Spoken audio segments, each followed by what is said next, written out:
Hello everyone, welcome to new and knowledge academy.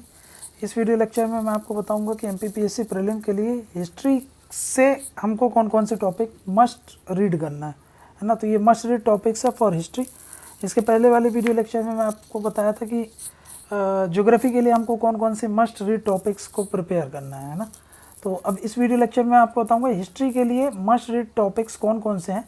वैसे तो आपको पूरा ही पढ़ना है, मैंने आपको बताया कि आप अपने तरीके से पूरा ही पढ़ो, लेकिन ये कुछ टॉपिक्स हैं जो आपको छोड़ना नहीं है ना। इनसे आपको मान लीजिए अगर 15 क्वेश्चन बनते हैं ना, तो 7-8 क्वेश्चन तो इस सेक्शन से बनेंगे ही बनेंगे। ठीक है, कम समय में ज़्यादा अच्छे से आप इन सब चीज़ों को प्रिपेयर कर सकते हो। बस ये पूरा का पूरा फैक्चुअल है, पूरा का पूरा रट्टा मारने वाला है। ठीक है, इसमें ज़्यादा कुछ समझाने का ही नहीं। मैं आपको सिर्फ बताऊँगा कि ये टॉपिक्स आपको प्रिपेयर करना है, और उन चीज़ों को, उन टॉपिक्स को आप बार बार अगर रिवाइज़ करोगे, बार बार उनको पढ़ोगे, तो आपको ये चीज़ें बन जाएगी और आपका अच्छा खासा स्कोर हो जाएगा इस सेक्शन से। ठीक है, तो ज्योग्राफी से मैंने आपको ऑलरेडी बता दिया, ये हिस्ट्री से है। हिस्ट्री से आप ये सारी चीज़ें कर ही लेना। ठीक है, लगभग 12-13 टॉपिक्स हैं, इनको आपको प्रिपेयर करना है। और मैं क्या करूँगा, अभी तो आपको ये एक ओवरव्यू देते जा रहा हूँ मैं, है ना, ओवरव्यू दे रहा हूँ कि ये टॉपिक्स करना है। इनकी डिटेल्स हम 1 बाय 1 करके एक वीडियोस में इनको सेपरेट ही डील करेंगे। ठीक है ना, सेपरेट इनको डील कर लेंगे और इनका बता दिया जाएगा कि भाई आपको ये चीज़ें ऐसे ऐसे करके प्रिपेयर करनी है। वो मैं आपको डिटेल में 1 बाय 1 करके सारी वीडियोज़ दे दूँगा। ठीक है, तो अब मैं आपको सीधा ले चलता हूँ इसमें और बताता हूँ आपको।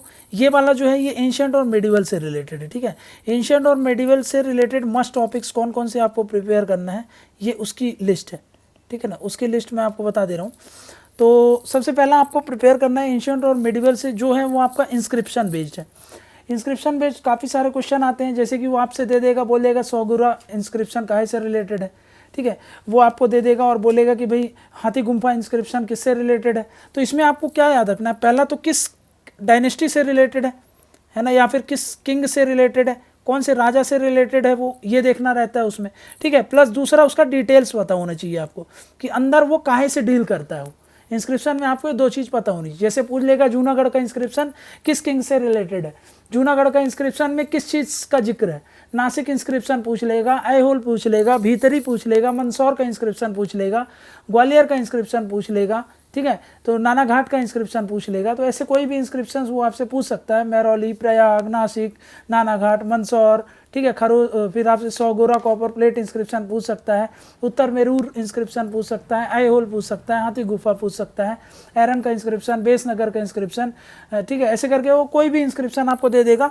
पहला तो आपको ये पता होना चाहिए किस राजा या रानी से रिलेटेड है, दूसरा किस डायनेस्टी से रिलेटेड। अगर राजा रानी पता है तो डायनेस्टी आपको बन जाएगा। तीसरा आपको जो मोस्ट इंपॉर्टेंट है वो किस चीज़ से डील कर रहा है, ये भी आपको पता होना चाहिए। ठीक है, तो इम्पॉर्टेंट इंस्क्रिप्शन आप अपने तरफ से कर लो, स्वतंत्र हो। मैंने आपको बता दिया है कि आपको मैं डिटेल से ये चीज़ें 1 बाय 1 करके लेक्चर में लेते आऊँगा, लेकिन आप पूरी तरीके से मेरे पर डिपेंडेंट ना रहें, आप अपनी तरफ से पूरा पढ़ते रहें। समझना का, तो आपका बेटर तरीके से हो जाएगा। आप अपनी तरफ से पढ़ो, बाकी कुछ छूटेगा तो यहाँ से आपको सारी चीज़ें समझ में आ जाएगी। ये सिर्फ सप्लीमेंट्री इन नेचर होता है, रिप्लेसमेंट नहीं है कि बाकी सब कुछ छोड़ करके आपको यही चीज़ें पढ़नी है। पर ये चीज़ें मस्ट है, ये तो पढ़ना ही पढ़ना है ना। तो ये बात ध्यान में रखना। ठीक है, अब नेक्स्ट है टर्मिनोलॉजीज़। टर्मिनोलॉजीज़ बहुत पूछे जाते हैं। ठीक है ना, कोई भी अगर आप स्टेट पीसीएस दोगे ना, तो उसमें ऐसे करके जैसे पूछ लेगा घटिका क्या है, ठीक है, तनियूर क्या था, पावरण क्या है, श्रेष्ठी किसको बोलते हैं, पण किसको बोलते हैं, निष्क किसको बोलते हैं। ठीक है, वो आपसे ऐसे करके बहुत सी टर्मिनोलॉजीज पूछता रहता है। ठीक है, करशापण क्या है, कायस्थ क्या है, वणिक क्या है, वणि क्या है, पणी क्या है, कल्प क्या होता है। ठीक है, कायस्थ कौन होते हैं, अग्रहार कौन होते हैं, भुक्ति क्या होता है। ठीक है, ऐसे करके वो आपको बहुत सारे टर्म्स दे देगा और पूछ लेगा ये क्या होता है। ठीक है, मेडिवल समय में ऐसे ही पूछ लेगा आपसे कि भाई ये क्या है, सिजदा क्या है, पायबोस क्या है, ऐसे करके कुछ टर्मिनोलॉजी देगा। फवाजिल क्या है, जवाबित क्या है। ठीक है, ये ऐसे करके पूछ लेगा। मुन्यम हो गया, इक्ता क्या है, ठीक है, खालसा क्या है। तो ऐसे करके वो पूछ लेगा, टर्म दे देता है और बोल देता है कि ये क्या है। ठीक है, बलूच सिस्टम किसको बोलते हैं, करोरी एक्सपेरिमेंट क्या था। ठीक है, तो उशर क्या है, उर क्या है, इरावू क्या है, वरियुम क्या है, ऐसे करके आपसे पूछता रहता है। वो अपराहत क्या है, कौशय क्या है, ठीक है, फिर रूपक किसको बोलते थे, विभाग भागम किसको बोलते हैं, ऐसे करके बहुत सारे टर्मिनोलॉजीज़ हैं। मैं आपको सारे टर्मिनोलॉजीज़ बता दूंगा, ठीक है ना, कि किसको क्या बोला जाता है। आप वहाँ से ये सब चीज़ें कर लेना, बट फिर भी आप ये टर्मिनोलॉजीज़ को प्रिपेयर कर लेना, बहुत ज़्यादा इंपॉर्टेंट है। मैं आपको बहुत सारे करवा दूंगा, उसके अलावा आपको जो करना है कर सकते हो, बट जो मैं कराऊंगा वो तो कर ही लेना, ठीक है। नेक्स्ट क्या है, डायनेस्टी और उनकी कैपिटल क्या है। हर डायनेस्टी की कैपिटल, उसका कैपिटल और उसका फाउंडर कौन था ये भी देखना है आपको, ठीक है। तो हर डायनेस्टी का कैपिटल, उसका फाउंडर, ये आपको देखना है। जैसे पूछ लेगा चोल का कैपिटल कहाँ है, फिर पूछ लेगा चोल का राजधानी क्या है, विजयनगर की राजधानी पूछ लेगा आपसे, मौखरी वंश की राजधानी पूछ लेगा आपसे, गौड़ की राजधानी पूछ लेगा आपसे, है ना, वर्धन डायनेस्टी की राजधानी, वर्धन के कैपिटल पूछ लेगा आपसे, और वर्धन के फाउंडर पूछ लेगा आपसे, मतलब कुछ भी पूछ सकता है, ठीक है। कैपिटल किसी का भी पूछ सकता है, फाउंडर किसी का भी पूछ सकता है, कोक्कल वंश का पूछ सकता है आपसे, ठीक है, आपसे विजयनगर का पूछ सकता है आपसे, ठीक है, आपसे पल्लवास का पूछ सकता है आपसे, ठीक है, चोल्स का पूछ सकता है आपसे, इनकी कैपिटल प्लस इनका जो फाउंडर होते हैं वो, ठीक है। नेक्स्ट है कुछ इंपॉर्टेंट पोर्ट्स पूछे जाते हैं। इंपॉर्टेंट पोर्ट जैसे कि मुगल के समय में कुछ इंपॉर्टेंट पोर्ट्स रहे होंगे, मौर्य के समय में कुछ इंपॉर्टेंट पोर्ट्स रहे होंगे, ठीक है, मौर्य का, मुगल का, विजयनगर के समय में कुछ इंपॉर्टेंट पोर्ट है, चोल के समय में कुछ इंपॉर्टेंट पोर्ट है, जैसे चेर, चोल, पांड, इनके समय में जो बहुत इंपॉर्टेंट पोर्ट्स होते हैं वो अक्सर एग्जाम में पूछे जाते हैं, ठीक है। मौर्य के समय में, गुप्तास के समय में, ताम्रलिप्ति किसके समय का है, मुजरी किसके समय का है, तोंडी किसके समय का है, कोलकोई किसके समय का है, पुहार, कावेरी, पट्टनम, ऐसे ये जो पोर्ट्स हैं इनके नाम दे देगा, बोलेगा किसके समय काल के हैं ये, या फिर इनमें से किससे रिलेटेड ये पोर्ट्स डील करते हैं, ठीक है ना। तो ये चीज़ें पूछता है, आपको ये चीज़ें पता होनी चाहिए, ठीक है। ऐसे वो आपको चेर, पांड, चोल का कैपिटल पूछ सकता है, ठीक है ना। तो ये सब चीज़ें याद रखना। आप होयसाल का कैपिटल, होयसाल का फाउंडर, ऐसे करके कुछ भी पूछ सकता हो, ठीक है ना। तो ये चीज़ें आपको थोड़ा सा दिमाग में रखना है। नेक्स्ट है पॉटरी से रिलेटेड क्वेश्चन आते हैं। पॉटरी जैसे आपसे पूछ लूँ मैं कि black on red where pottery किसके समय का है, ठीक है, ऑखरे कलर्ड पॉटरी किसके समय है, पेंटेड ग्रे वेयर पॉटरीज किसके समय का है ना, वो रेड वेयर किसके समय का था, ऐसे करके northern black polished ware potteries किसके समय का है। तो ये सब चीज़ें आपको पता होनी चाहिए कि ब्लैक BRW जो होता है, black on red ware Harappa का है, ऑखरे कलर्ड अर्ली वैदिक का है, painted grey ware potteries later Vedic काल की है, northern black polished ware Mauryan का है और प्री मौर्यन समय का है, पोस्ट मौर्यन का रेड वेयर होता है, गुप्तास के समय का रेड वेयर होता है। तो ऐसे करके आपको ये सब चीज़ें पता होनी चाहिए, ठीक है। नेक्स्ट क्या है,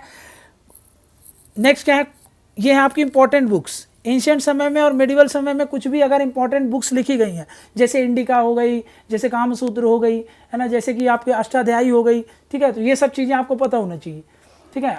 ये सब चीज़ें एंशिएंट समय की जो भी बुक्स हैं, इंपॉर्टेंट बुक्स हैं, उनके किसके द्वारा लिखी गई थी वो आपको पता होनी चाहिए। उसी से ही रिलेटेड अगर मैं पूछ लूँ तो कोर्ट पोएट्स आपको पता होनी चाहिए, कौन सा कोर्ट पोएट्स किसके समय का है ना, जैसे कालिदास किसके समय के हैं, ठीक है, कौटिल्य किसके समय के हैं, ऐसे करके आपसे पूछ लेगा अश्वघोष किसके समय के हैं, ठीक है, ऐसे करके आपसे पूछ लेगा कि भाई जैसे बाणभट्ट किसके समय के हैं, ठीक है ना। तो ये सब चीज़ें आपको पता होनी, हरिसेन किसके समय के हैं।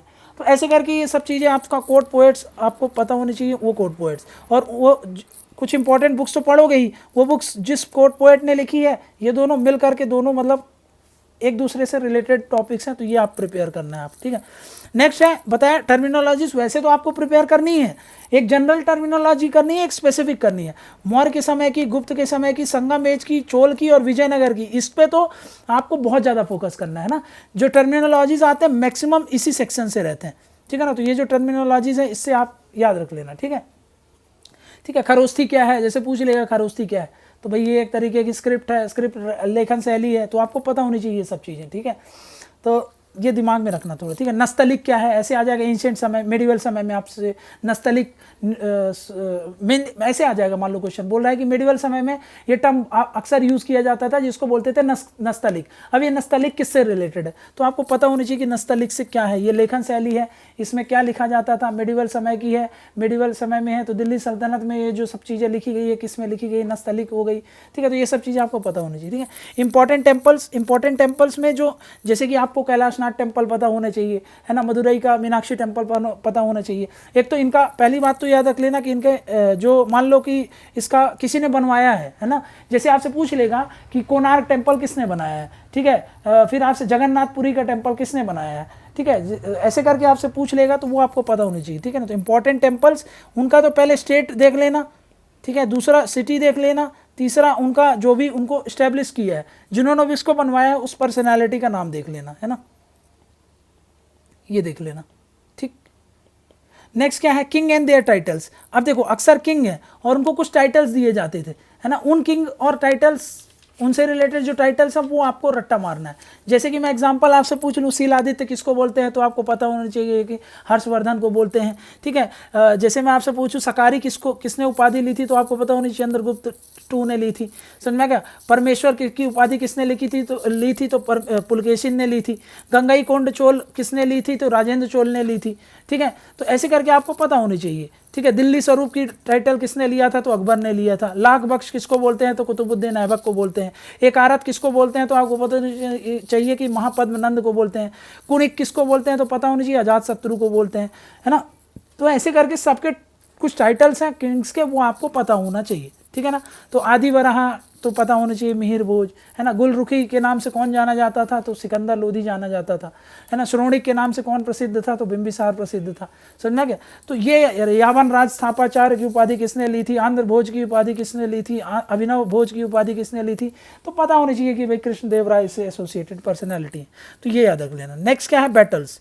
इंपॉर्टेंट बैटल जो लड़े गए हैं, कौन सी नदी के मतलब नदी के बगल में लड़े गए हैं वो पता होना चाहिए, और उनका एग्जैक्ट ईयर आपको पता होना चाहिए ना, ईयर पूछता है। और किस किस पार्टी थी, दो पार्टी कौन कौन सी, जैसे बैटल ऑफ राक्षस तंगड़ी किसका है, ठीक है। कन्नौज का, बिलग्राम का युद्ध कौन सा है, तराइन का युद्ध कौन सा है, ठीक है।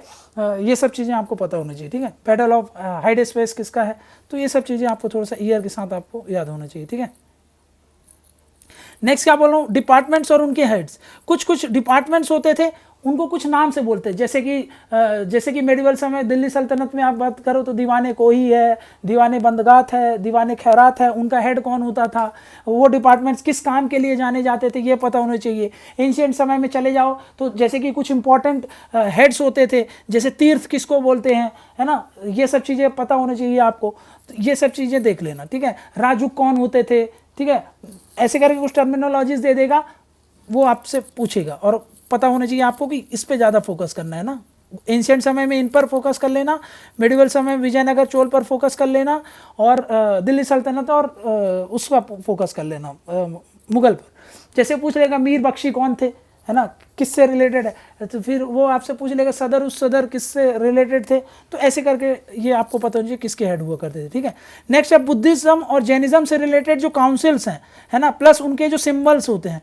जैसे वो पूछ लेगा कि भाई धर्म चक्र प्रवर्तन का सिंबल कौन सा होता था, है ना, महापरिनिर्वाण का सिंबल्स कौन से होते थे, वो पता होनी चाहिए आपको। नेक्स्ट जो काउंसिल हुई थी बुद्धिज्म में जैनिज्म में, वो भी आपको पता होनी चाहिए, ठीक है। प्लस इसके अलावा वो कंसेप्ट रिलेटेड में तो आप जाओगे ही भाई कि क्षणिकवाद किसका है, इंपॉर्टेंट इनकी बुक्स कौन कौन सी हैं, जैन से रिलेटेड कौन कौन सी बुक्स हैं, है ना, और बुद्धिज़्म से रिलेटेड कौन कौन सी बुक्स हैं, इनकी लैंग्वेज कौन सी यूज़ किया करते थे, ये सब चीज़ें आप बुद्धिज़्म और जैनिज्म में तैयार करोगे, ठीक है। नेक्स्ट है फिलोसफिकल स्कूल और उनके फाउंडर, जैसे षड दर्शन है। जैसे पूछेगा आपसे कि भाई योग के कौन फाउंडर थे, ठीक है। फिर आपसे वो पूछ लेगा कि भाई जैसे कि कुछ भी दे देगा आपको, जो भी 6 दर्शन है उनमें से आपसे इनका फाउंडर पूछ लेगा, ठीक है ना, तो वो आपको पता होना चाहिए। Next art and culture. Art and culture में क्या, आर्ट एंड कल्चर में ये पता होना चाहिए आपको कि कौन सी बिल्डिंग किसने बनवाई है, कौन सी शैली में है, ठीक है ना, कौन सा मॉस्क किसने बनवाया है, ठीक है, कौन सा टेम्पल किसने बनवाया है। ये अगेन वही चीज़ आ गई जो आपने ऑलरेडी टेम्पल्स में पढ़ी है, इसमें और भी चीज़ें कर लोगे क्या, वो है आपका मॉस्क वगैरह हो गया। जो इस्लामिक आर्किटेक्चर है उससे रिलेटेड कौन किसने क्या बनाया है, कौन सी सिटी किसने बसाई है, ये सब चीज़ें देख लोगे, है ना। सिटीज़ हो गए, सिटीज़ एंड मॉन्यूमेंट्स, इसमें कौन किसने बनाया है ये देख लेना, ठीक है। ये चीज़ें आपको इतना प्रिपेयर करना है इसमें, ठीक है। तो ये थोड़ा सा याद रख लेना कि भाई इनमें इतनी चीज़ें तो आपको करके ही जाना है, ठीक है। तो मतलब ये दिमाग में रखना, बस इतनी चीज़ें आप अगर प्रिपेयर कर लोगे तो आपका हिस्ट्री का अच्छा खासा हो गया। यहाँ पे समझ में आ गया ना टर्मिनल। ये षड दर्शन में क्या है, जैसे न्याय का फाउंडर कौन है, वेदांत का फाउंडर कौन है, सांख्य का फाउंडर कौन है, योग का कौन है, वैशेषिक का कौन है, पूर्व मीमांसा उत्तर मीमांसा, इन सब के फाउंडर, इनके बारे में दो इंपॉर्टेंट फीचर्स जो आप प्रीलिम के लिए ज़रूरी समझते हो वो प्रिपेयर कर लेना, ठीक है। तो ये तो था फैक्चुअल रिलेटेड इन्फॉर्मेशन, ठीक है ना, फैक्चुअल। प्लस अब एंशिएंट सिटीज़ हैं, एंशिएंट सिटीज़ हैं उनके नाम से याद कर लेना, एंशिएंट सिटीज़ उनके नाम। एट प्रेजेंट में कौन कौन से नाम है जो एंशिएंट समय में कुछ और थे, आज कुछ और है ना। एंशिएंट सिटीज़ के नाम्स वगैरह, मतलब जो भी नेम है वो सब चीज़ें देख लेना। तो एंशिएंट और मेडिवल से पहले, सबसे पहले आप इतना कर लो, इतना कर लोगे तो 7-8 क्वेश्चन आपके रखा है, ठीक है। तो इसमें ज़्यादा आपको लोड लेना नहीं। फिर इसके बाद वही, जैसे कि वो पूछ लेगा कि भाई इंडस वैली के समय में आपको वो पढ़ना है, जैसे मान लो आप आईवीसी पढ़ रहे हो, है ना, आईवीसी, तो उसमें जो साइट्स हैं, इंपॉर्टेंट साइट्स रट लो आप, है ना। इंपॉर्टेंट साइट्स कौन कौन सी हैं वो रट लो आप, ठीक है। और उस साइट में कौन कौन सी चीज़ें मिली हुई है ये रट लेना, ठीक है, ये देख लेना, ठीक है, कि कौन कौन सी साइट्स हैं और उनमें कौन कौन सी चीज़ें। प्लस इन साइट्स को किस किसने एक्सकवेट किया है, जो एक्सकवेटर है ना उनके नाम रट लेना कि भाई इस व्यक्ति ने इसको एक्सकवेट करके पढ़ा है, ठीक है ना। तो जैसे मोहनजोदाड़ो को किसने एक्सकवेट किया, ठीक है, हड़प्पा को किसने एक्सकवेट किया, ये सब चीज़ें पूछता है वो, ठीक है। ऋग्वैदिक काल में, ऋग्वैदिक एज में आ जाओ, वैदिक एज में, तो इस समय में ना टर्मिनोलॉजीज इंपॉर्टेंट हो गई। प्लस इस समय ये जो बुक्स लिखी गई थी, है ना, बुक्स, उनके उपवेद कौन से हैं, उपवेद कौन से हैं, समझ में गया ना कि भाई हर वेद का उपवेद कौन सा रिलेटेड है, ठीक है। और उनकी कैरेक्टरिस्टिक क्या है, जैसे पूछ लेगा गायत्री मंत्र कहाँ है, सत्यमेव जयते कहाँ लिखा गया है, ठीक है। और आपसे पूछ लेगा इसका जिक्र कहाँ है, जैसे वर्ण व्यवस्था का जिक्र कहाँ है, ठीक है। तो ऐसे करके ये बेसिक चीज़ें पूछता है कि ये चीज़ें कौन है। उसको पूछ लेगा आपसे कि भाई ऋग्वेद को उच्चारण करने वाले व्यक्ति को क्या बोलते थे, होत्री किसको बोलते हैं, उद्गत्री किसको बोलते हैं, समझ में। तो ऐसे करके ये सब चीज़ें ऋग्वेदिक काल से बनती हैं, ठीक है। उसके बाद मैंने आपको बता ही दिया है, ऋग्वैदिक काल के बाद महाजनपद काल, और वहाँ से आपको 16 महाजनपद और उनकी कैपिटल रटनी है आपको, है ना, महाजनपद और उनकी कैपिटल। फिर आ जाओगे बुद्धिज़्म और जैनिज़्म में, उससे रिलेटेड उनकी काउंसिल, उनकी बुक्स, उनका जो भी इंपॉर्टेंट प्रीचिंग्स है वो देख लोगे। कुछ इंपॉर्टेंट पर्सनैलिटी होंगी उस समय, वो देख लेना, ठीक है। बस हो गया, उसमें इतना ही कर लेना, बाकी आगे का उसके बाद का मैंने आपको बता ही दिया। मौर्य में समझ में आ ही गया है। मौर्य में टर्मिनोलॉजीज़ बहुत इंपॉर्टेंट है, टर्मिनोलॉजीज़ ये कर ही लेना, ठीक है। प्लस इस समय जो इंपॉर्टेंट ऑफिशियल्स हुआ करते थे, ठीक है, ऑफिशियल जो हुआ करते थे वो रट लेना, ऑफिशियल्स, वो सब चीज़ें आप देख लोगे। नेक्स्ट क्या बोल रहा हूँ मैं आपको, जैसे पोस्ट मॉरियन की बात करें अगर हम, तो इसमें से हाँ ये देख लेना कि ब्राह्मण डायनेस्टी कौन कौन सी थी, है ना। इंडो ग्रीक्स को क्या बोला जाता था, जैसे वो पूछेगा, जैसे इंडो ग्रीक्स हैं, इंडो ग्रीक्स को बैक्ट्रियन बोलते थे, है ना, ये पता होना चाहिए। शक को क्या बोलते थे, शक को स्किटियंस बोलते थे, है ना। पार्थियंस को क्या बोलते थे, पार्थियंस किसको बोलते थे, तो पहलव्स को बोलते थे, है ना, पहलव्स को बोलते थे। कुषाण किसको बोलते हैं, कुषाण इनको बोला जाता था, यूची ट्राइब्स बोलते थे इनको, समझ में क्या। प्लस इनकी सबके फाउंडर जो थे कौन थे वो देख लेना, है ना, फाउंडर, इनकी कैपिटल देख लेना, है ना। तो ये सब तो बता ही दिया हूँ, कैपिटल देख लेना, ठीक है, इनकी सबकी कैपिटल देख लोगे, ठीक है। पोस्ट मॉरियन के बाद आ जाओगे तो भाई उसके बाद गुप्तास के समय में मैं भी आपको बता ही दिया हूँ। बुक्स रट लेना इस समय की आर्किटेक्चर रट लेना आप, कौन कौन सी चीज़ें बनी थी इस समय, किंग और उनके टाइटल्स, नवरत्न जो थे, सबसे इंपॉर्टेंट तो बुक्स है इस समय का, है ना, तो वो चीज़ें देख लेना, ठीक है। तो मतलब इतना चीज़ें आप कर लो, आपका काफ़ी कुछ हो जाएगा। बाकी 1 बाय 1 करके सारी डायनेस्टी में जो जो चीज़ पढ़ना है वो तो वैसे भी आपको पता है, पर मैं इन चीज़ों को क्यों बोल रहा हूँ, क्योंकि MPPSC में जो मैंने देखा है, स्टेट PCS में जो मैंने देखा है, UPPSC में भी जो मैंने देखा है, उसमें ये देखा कि इन चीज़ों पर वो बहुत ज़्यादा फोकस करते हैं। इसलिए आप इन सब चीज़ों पर विशेष तौर पर इन चीज़ों को प्रिपेयर कर लो डेली। अगर आप इनको एक नज़र मारोगे तो आपका अच्छा खासा ये तैयार हो जाएगा, ठीक है। तो ये चीज़ें कर लो, इसके अलावा जो आपको करना है वो कर लेना, ठीक है, बट इतनी चीज़ें तो कर ही लेना। Okay, thank you very much.